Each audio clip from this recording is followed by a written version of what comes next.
Yo me alegré con los que me decían, a la casa de Jehová iremos. Que tengan todos un feliz sábado, bendecido hoy desde sus hogares. Nosotros estamos transmitiendo aquí desde la iglesia de Laguna Niguel, sábado 4 de abril. Tengan un feliz sábado cada uno de ustedes a través de Facebook Live. El tema de hoy se titula Jesús nuestro juez, que estará dado por el pastor Marco Moreno. Pero para iniciar este segundo servicio, lo vamos a hacer con un canto para adorar el nombre de nuestro Dios. Por aquí la hermana Margarita. Vamos a cantar el himno 269 y quien esté en casa, por favor, también alabemos juntos a Dios, porque donde quiera que estemos, todo lo que respire, alabe al Señor, dice, ¿verdad? Así es que en alegría, en tristeza, en regocijo, alabemos a nuestro Dios, porque Él es digno de toda alabanza y toda adoración. Cantemos juntos. Prefiero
Hermanos, la lectura bíblica de hoy es Hebreos 4, 14, 15 y 16.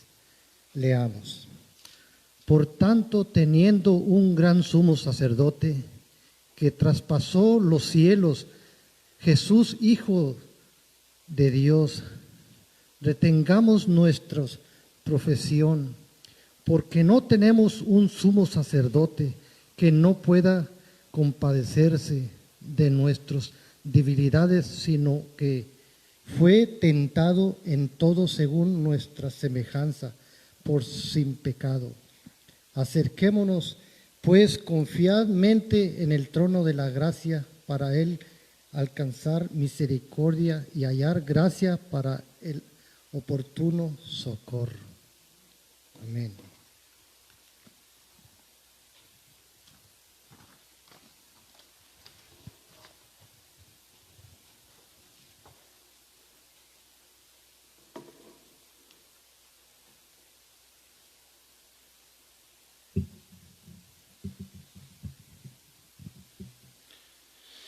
Queremos en este sábado dar una cordial bienvenida a cada uno de ustedes que se ha unido a través de esta frecuencia, a través de el Facebook Live, y puede allí desde su casa, donde quiera que se encuentre, escuchar las alabanzas y el estudio de la palabra de Dios. Quisiera que por favor nos acompañen inclinando nuestros rostros para orar al Señor. Querido Padre Celestial, en esta hora te damos gracias, Señor, por las maravillosas cosas que tú haces por tus hijos. Has provisto para nosotros alimento, una casa, un techo, pero lo más lindo, Señor, que nosotros con lo que podemos contar es que has provisto para el mundo entero la salvación por la fe a través de Cristo Jesús. En esta hora, Señor, el 13 de junio de 1994, a las 12:10 de la mañana, una llamada estremeció a la policía de Los Ángeles. Cuando ellos llegaron al lugar al cual se citaba para que los policías llegasen, encontraron el cuerpo de una dama llamada Nicole Brown Simpson y de un caballero llamado Ron Goldman. Ellos vivían allí, o la señora o los cuerpos fueron encontrados allí. Y mientras la situación, la policía llegaba a este lugar, encontraron entonces los cuerpos de una dama y de un caballero que yacían sobre el suelo. Como les decía, esta era la persona, Nicole Brown Simpson, Ron Goldman, y ella era la ex esposa del jugador de la NFL, O.J. Simpson. Mientras la noticia tomaba su curso, la policía entonces empezó a buscar al primer sospechoso, O.J. Simpson, y ustedes recordarán quizá alguna de la persecución que se hizo en las carreteras, en los freeways de Los Ángeles, donde en un Ford Bronco color blanco, O.J. Simpson viajaba y tratando de escapar. Al final de esto, la policía pudo interceptar el carro y entonces lo llevaron, lo enjuiciaron, y mientras se registraban las cosas que habían dentro del automóvil, se encontró que había unos bigotes falsos, habían maquillaje e incluso había un pasaporte entre sus cosas, de lo cual él decía que no estaba intentando salir del país. Así que el caso fue llevado a la Corte Superior de Los Ángeles, en el condado de Los Ángeles, y entonces se comenzó el juicio contra O.J. Simpson. El veredicto, después de varios meses de litigación, fue not guilty in violation of penal code.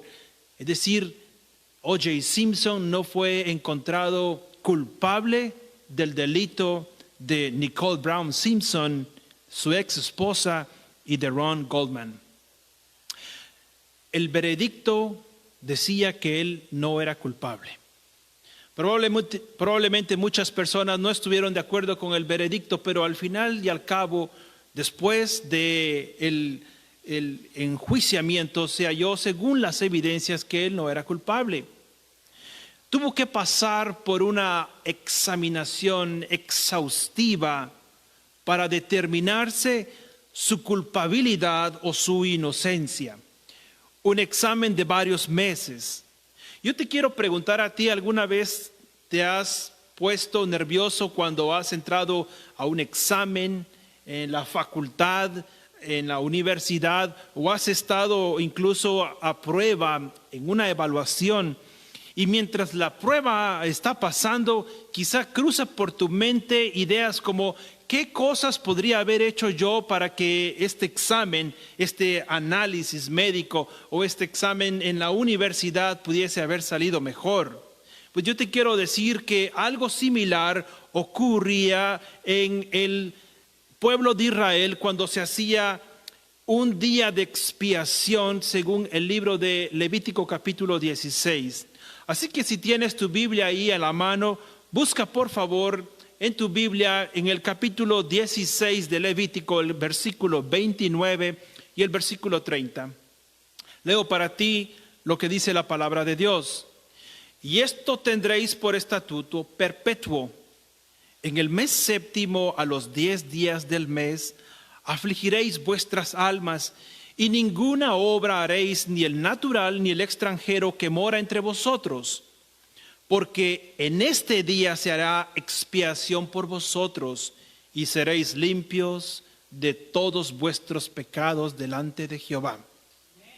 Ahora, 3 cosas ocurrían en el santuario en el día de la expiación. Es decir, había un proceso por el cual se muestra a Cristo Jesús como el sacrificio sustitutivo de la raza humana pecadora. Se muestra también su mediación sacerdotal por aquellos que le aceptan como su Salvador, pero también se muestra allí que hay un día del juicio, un día donde el santuario debía ser expiado, es decir, debía ser limpiado. Durante el año el santuario era contaminado por los pecados del pueblo que simbólicamente eran transferidos al interior del santuario por la sangre de los sacrificios o por la carne de la ofrenda consumida por el sacerdote. Así que de esta manera el pecado era perdonado, el pecador era considerado limpio, pero la impureza relacionada al servicio del santuario con la manipulación de la sangre quedaba en el santuario. Y por eso era necesario una purificación a fin de que simbólicamente se limpiase de los pecados acumulados en el santuario durante todo el año. Así que era un momento de autoanálisis y evaluación profunda en el cual cada uno de los hijos de Israel se acercaban al santuario terrenal para ir y atender este día de la expiación. En el pueblo de Israel se celebraban varias fiestas, 7 fiestas principales. Y este día de la expiación comenzaba con el día de las trompetas, que anunciaba que pronto vendría el día de la expiación. Así que esto tomaba lugar el 10º día del 7º mes, que es el mes de Tisri. Este día ocurría algo interesante. Ocurría una triple limpieza en el santuario. La primera limpieza ocurría en la persona del sumo sacerdote y su familia. Y si tienes tus notas, quieres apuntar, puedes buscarlo más tarde en el libro de Levítico capítulo 16, versículos 6 y versículo 17. Pero también ocurría una segunda limpieza, y esta limpieza ocurría en el pueblo de Israel, según Levítico capítulo 16 y el versículo 17.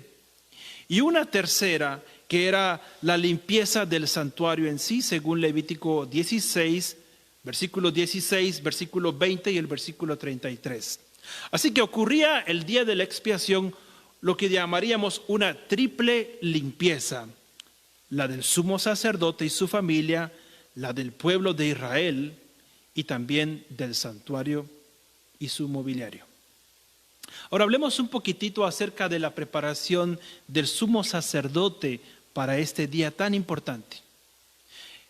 Cuando llegaba el tercer día, del tercer día al séptimo día, el sumo sacerdote se mudaba a los recintos del templo para orar y para meditar en una forma profunda.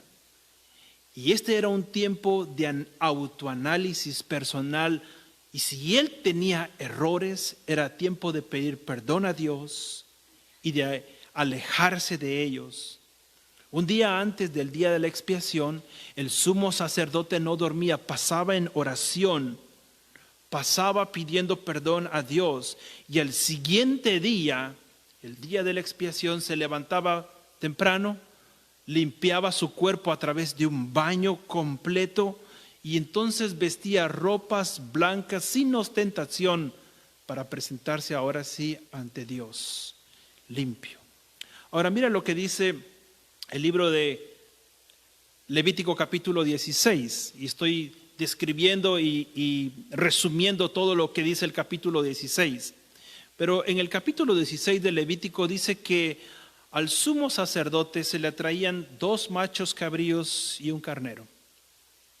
Así que el sumo sacerdote lo que hacía en ese momento era lanzar suertes sobre uno de estos 2 machos cabríos para determinar cuál sería de estos 2 machos cabríos el que haría la propiciación o el perdón o la limpieza del pecado. Es decir, uno quedaba por la suerte del Señor y el otro era para la suerte de Azazel, de lo cual hablaremos en un momentito.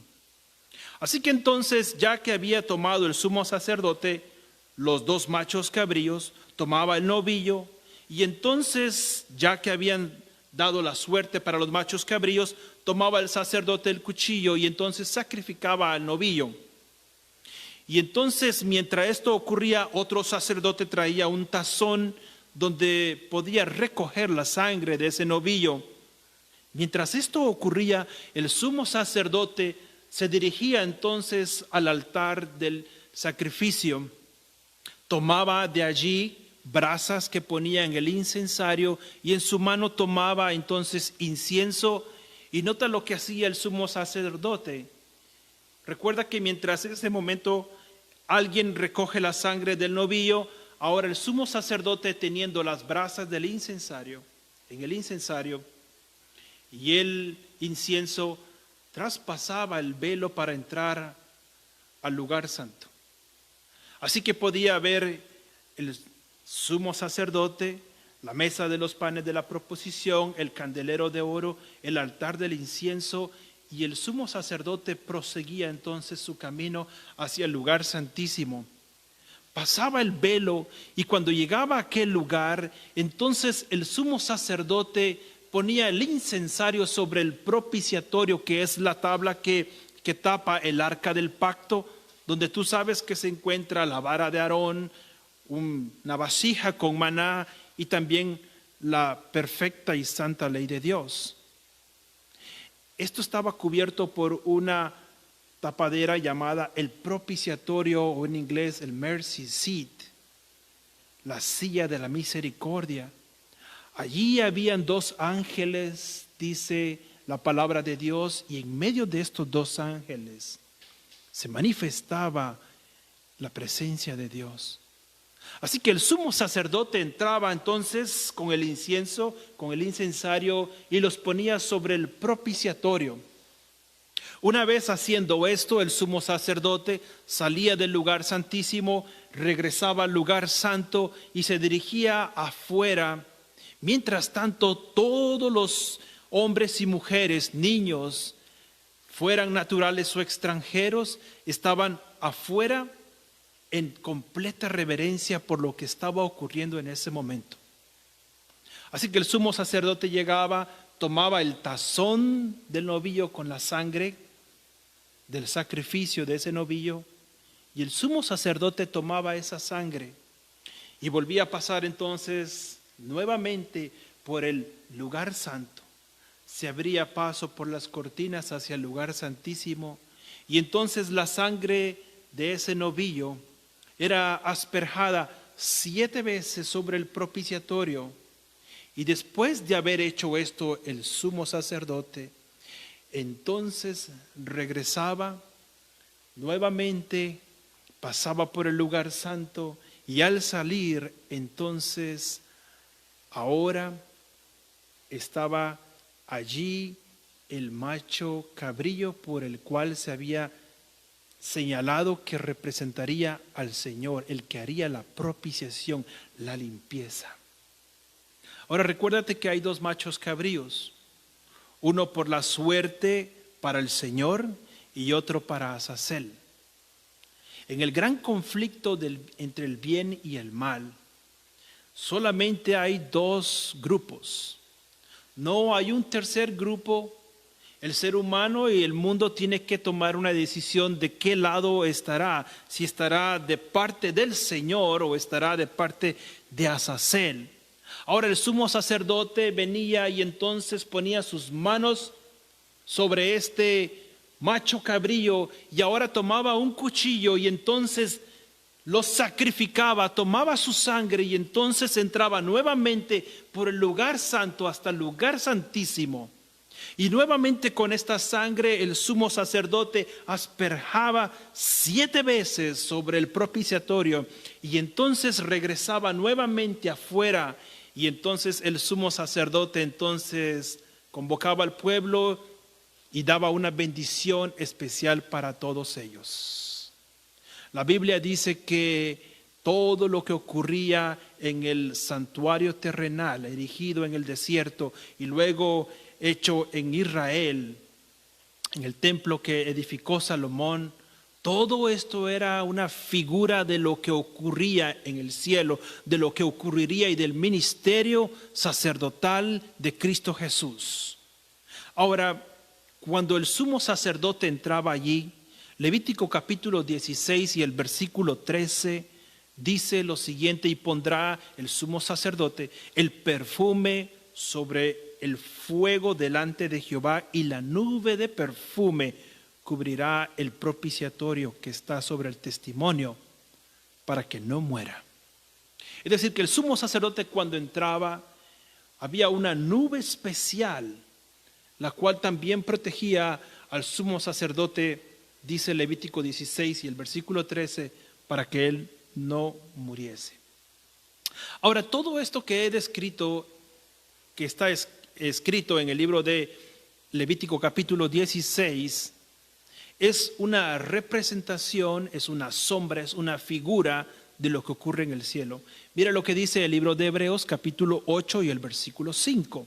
Si tienes tu Biblia, busca Hebreos capítulo 8 y el versículo 5. Dice el apóstol Pablo, inspirado por el Espíritu Santo, los cuales sirven a lo que es figura y sombra de las cosas celestiales, como se le advirtió a Moisés cuando iba a erigir el tabernáculo, diciéndole: mira, haz todas las cosas conforme al modelo que te he mostrado en el monte. Es decir, todo lo que había en el santuario terrenal era una figura, era una sombra, era un símbolo de lo que en realidad existe en el cielo. El libro de Apocalipsis, el capítulo 22 y el versículo 12, dice la palabra de Dios: he aquí yo vengo pronto y mi galardón conmigo para recompensar a cada uno según sea su obra.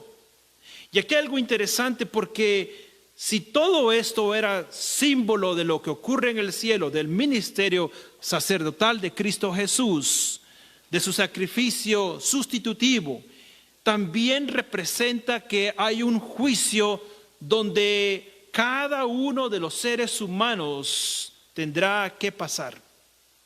Ahora, antes de la segunda venida, dice Apocalipsis capítulo 22 y el versículo 12, que cuando Cristo Jesús venga, vendrá con su galardón para recompensar a cada uno según su obra. Es decir, antes de que Cristo Jesús venga por segunda vez, se necesita definir a quién se le recompensará y de qué forma.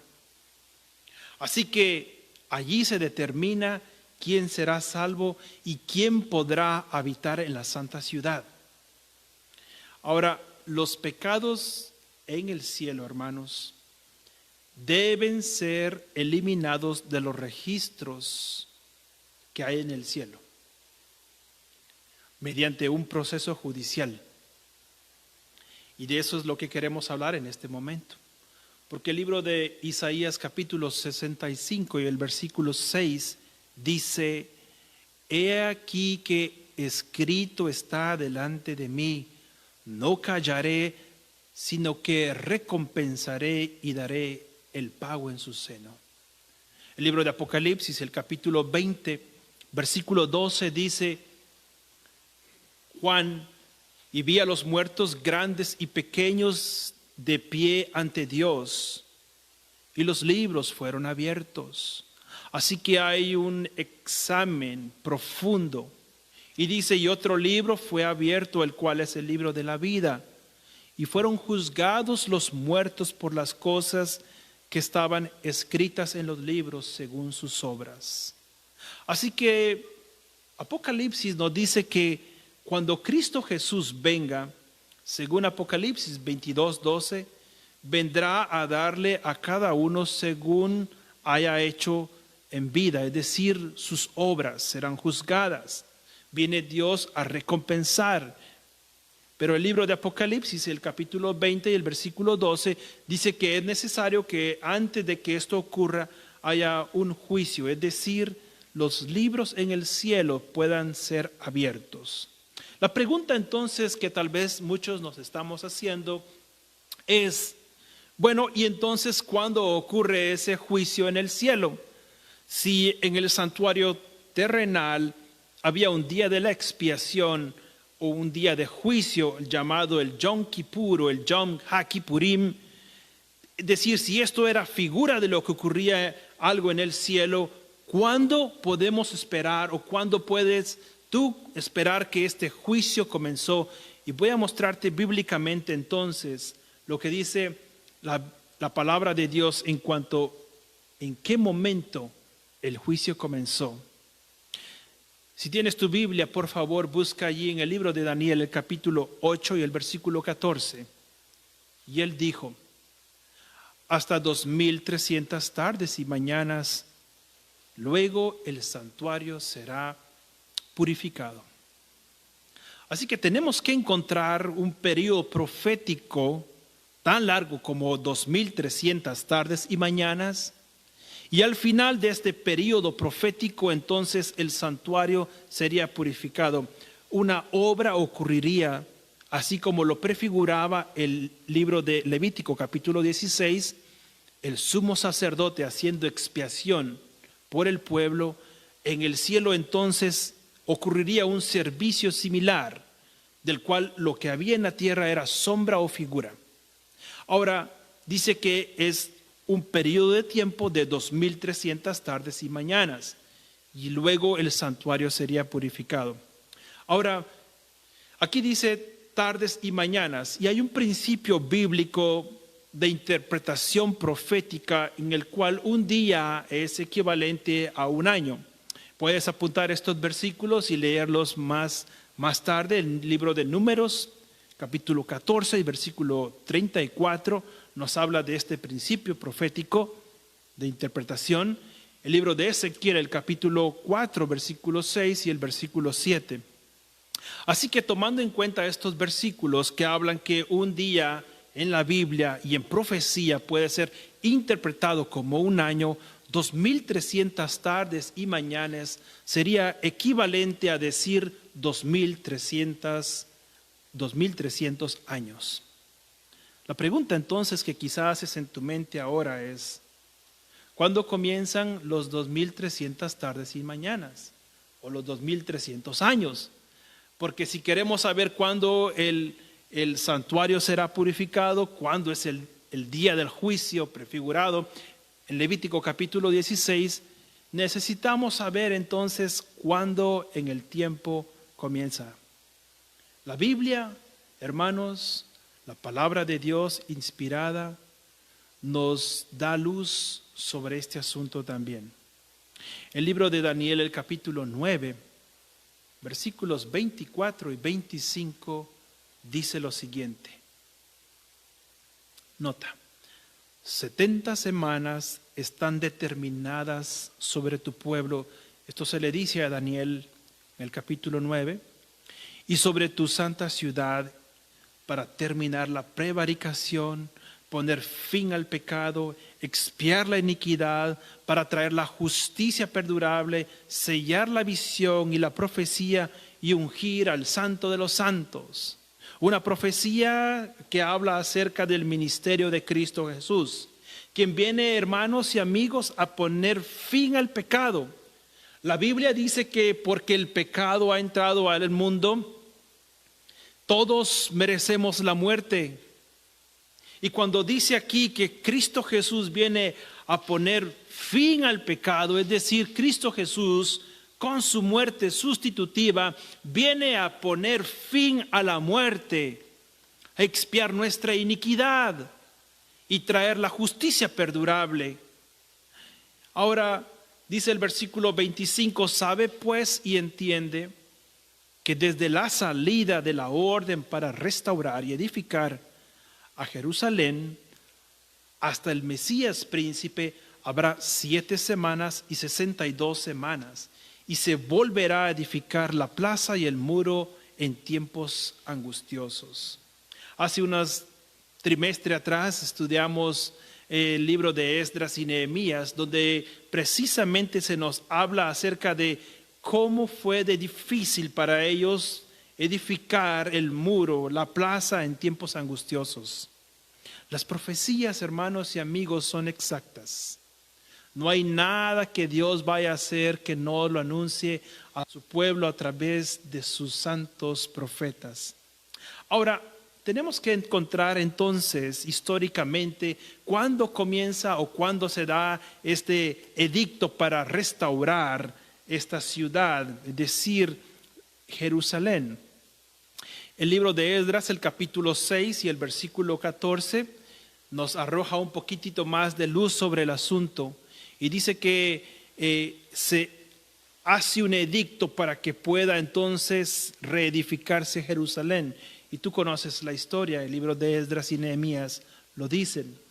Así que tomamos como fecha de partida el año 457 antes de Cristo, lo cual esto nos lleva a incluir las 70 semanas de Daniel capítulo 9 y el versículo 24, es decir, 70 semanas de 7 días, da un total de 490 días, lo que es equivalente a 490 años.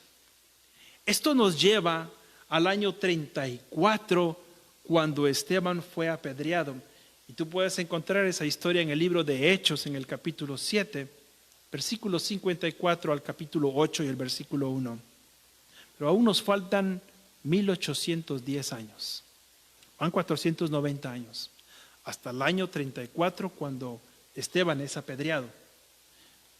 Ahora, estos 1810 años, contando a partir del año 34 después de Cristo, nos llevan al año de 1844. Y allí Cristo Jesús inaugura su obra de purificación en el santuario celestial, pero no en el lugar santo, sino en el lugar santísimo. Ahora comienza el juicio. Ahora no tengas temor. No tengas temor en el juicio, porque tu abogado, tu juez es Cristo Jesús. 1 Juan capítulo 2 y el versículo 1 dice: hijitos míos, estas cosas os escribo para que no pequéis, pero si alguno ha pecado, tiene como abogado a Jesucristo el justo. La justicia de Cristo Jesús imputada en nuestras vidas, la santificación de nuestras vidas. Así que en el juicio Cristo Jesús se presenta, está de nuestra parte, y esto nos puede dar a nosotros seguridad.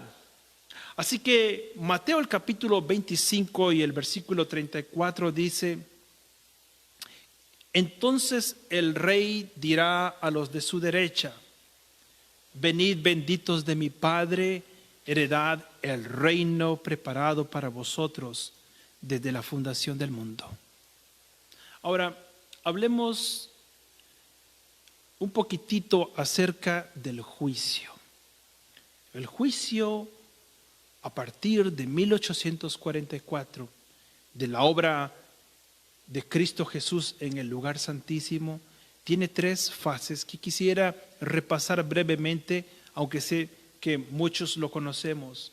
La primera fase del juicio es un juicio investigador. Es un juicio antes de la segunda venida de Cristo Jesús.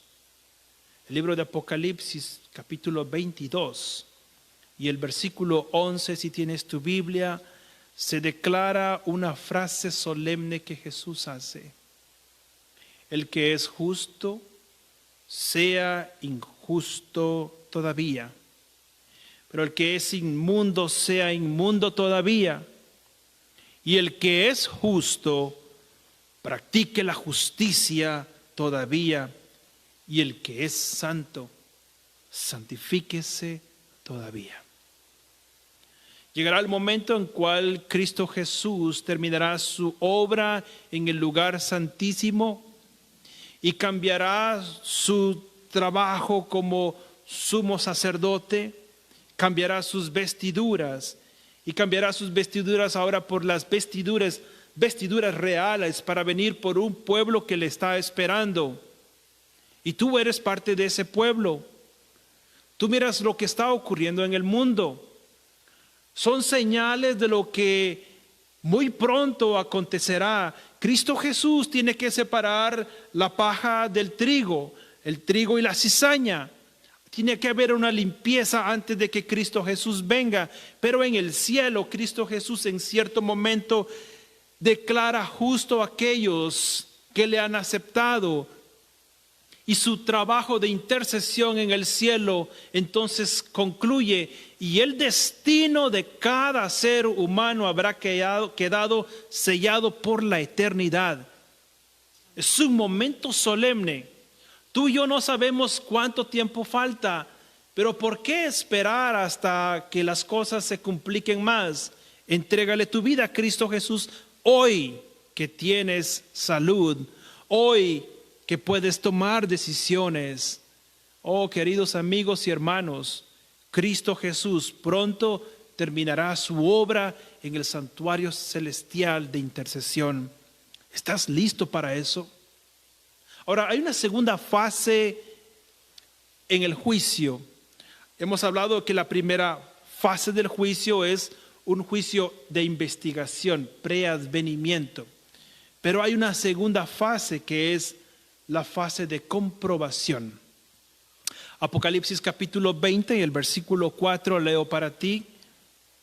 Y vi tronos y se sentaron sobre ellos los que recibieron facultad de juzgar. Y vi las almas de los decapitados por causa del testimonio de Jesús y por la palabra de Dios, los que no habían adorado a la bestia ni a su imagen, y que no recibieron la marca en sus frentes ni en sus manos, y vivieron y reinaron con Cristo por 1000 años. Así que la Biblia nos habla de un periodo de tiempo en el cual aquellos que han sido en el juicio investigador, preadvenimiento, declarados justos, irán al cielo con Cristo Jesús por 1000 años. Pero hay una escena que mira aquí Juan en el libro de Apocalipsis, y es una escena de un juicio. La palabra de Dios dice que ante nosotros se abrirán entonces los récords, los files de por qué algunas personas no estarán en el cielo. Y entonces no quedará duda en la mente de ningún ser humano que haya ido al cielo, que Dios ha obrado justamente y con misericordia en cada caso de cada persona en el mundo. Esta es la segunda fase del juicio, el juicio de comprobación. Pero hay una tercera fase, y esta la encontramos en el libro de Apocalipsis. Y esta es, algunos le llaman la fase del juicio ejecutivo, otros le llaman la fase del juicio retributiva. Apocalipsis capítulo 20, versículos 7, 8 y 9, dice lo siguiente: después de los 1000 años, cuando los 1000 años se cumplan, Satanás será suelto de su prisión. Ahora, en las figuras que hemos estudiado en Levítico 16, el macho cabrío que representa a Satanás, dice Levítico 16 que era tomado por una persona especial designada para este trabajo. Tomaba el macho cabrío y entonces lo llevaba al desierto, donde el macho cabrío moriría indudablemente. Y esto representa el tiempo cuando Satanás será atado aquí en la tierra por 1000 años, mientras en el cielo se lleva la segunda fase de este juicio de comprobación. Pero después de los 1000 años, dice el libro de Apocalipsis capítulo 20 y versículo 7, que Satanás será suelto de su prisión y saldrá a engañar a las naciones que están en los 4 ángulos de la tierra, a Gog y a Magog, a fin de reunirlos para la gran batalla, el número de los cuales es como la arena del mar. El libro del conflicto de los siglos dice que Satanás le hace creer a aquellos que él los ha resucitado y que él es un caudillo y que esa santa ciudad que ellos pueden ver es de ellos. Somos más que ellos, vamos y tomemos esa ciudad, la podemos tomar.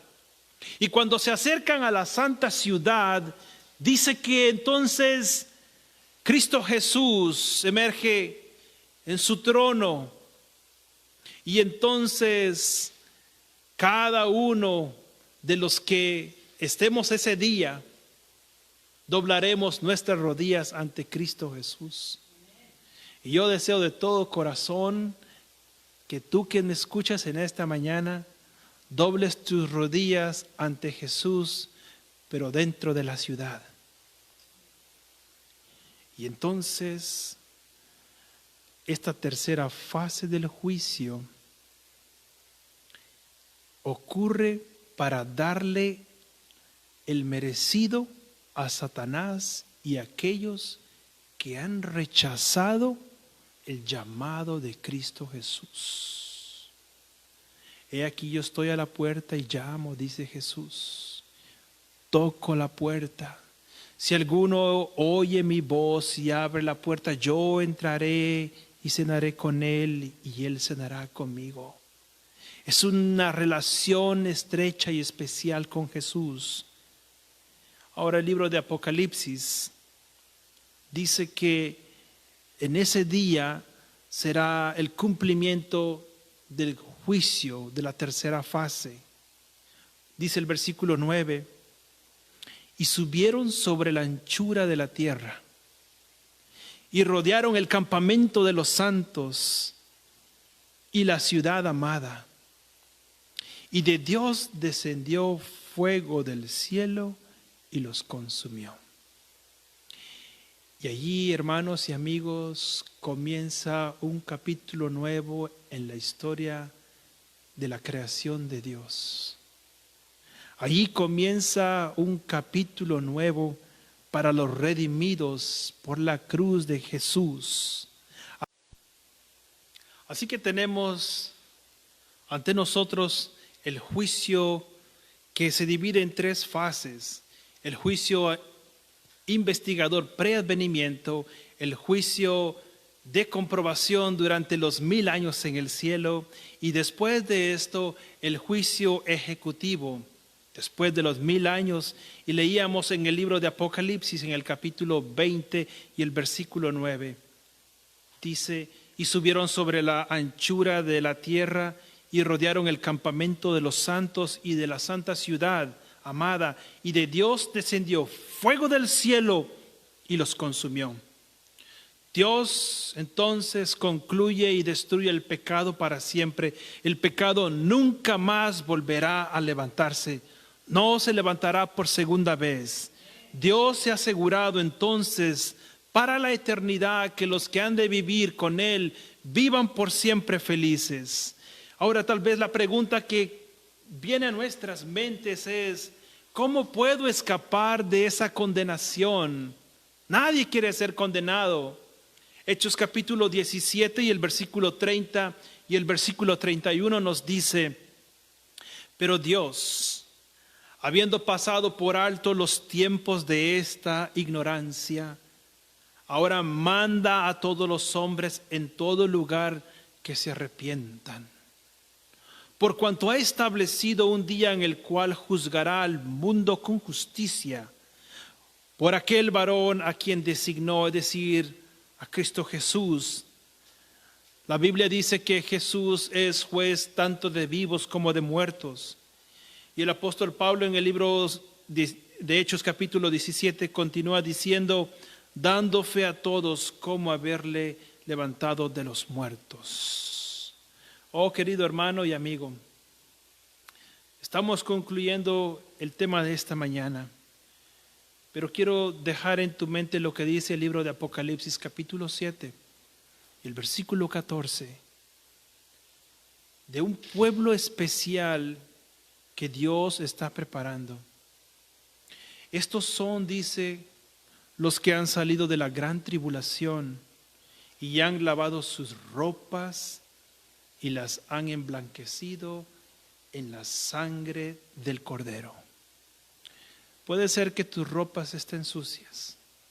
Puede ser que tu vida esté manchada por el pecado y has fracasado una y otra vez. Solamente te has levantado para volverte a caer y lastimarte cada vez más seriamente. Pero yo quiero invitarte en el nombre de Jesús en esta hora que vayas a Cristo Jesús, dejes tus ropas sucias para que con la sangre de Jesús Él las pueda limpiar y emblanquecer.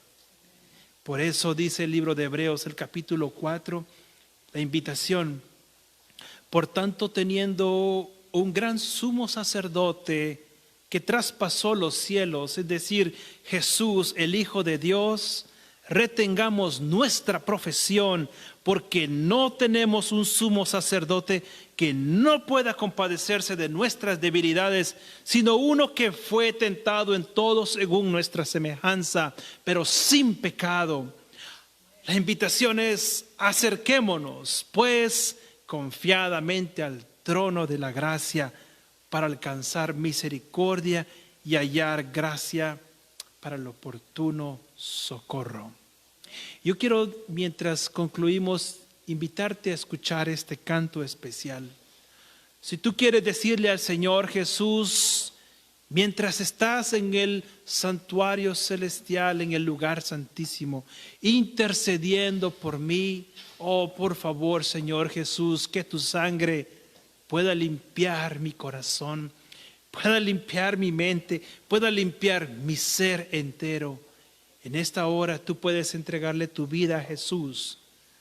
Tú no sabes qué puede ocurrir mañana, pero la invitación es que tenemos un sumo sacerdote que puede comprenderte, puede ayudarte en tus debilidades y que Él está listo para socorrerte siempre.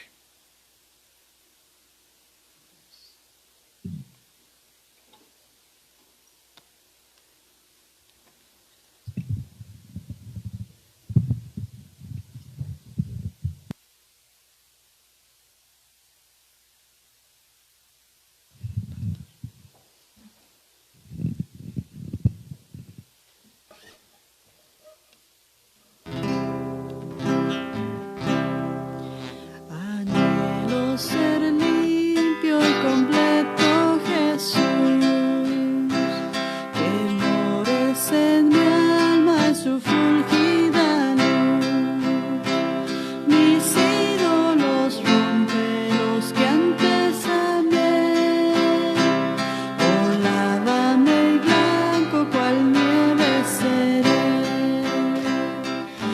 solo así ser limpio podré.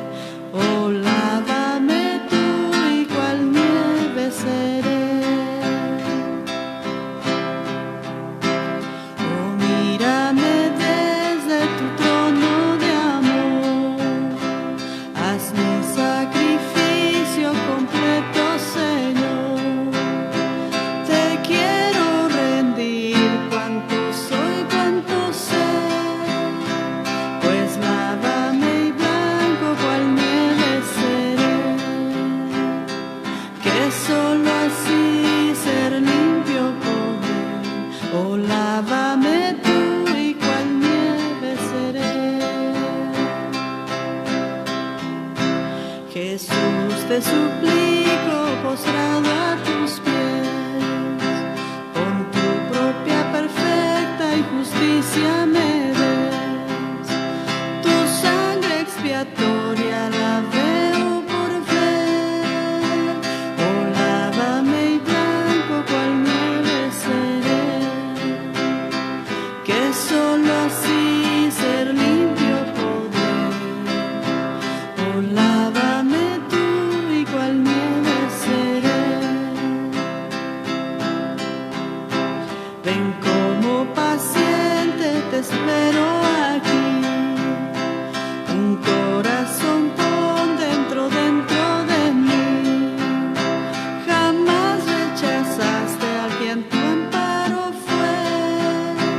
Pues lávame y blanco cual nieve seré. Que solo así ser limpio podré. Oh, lávame tú y cual nieve seré. Que solo así ser limpio podré. Oh, lávame tú y cual nieve seré.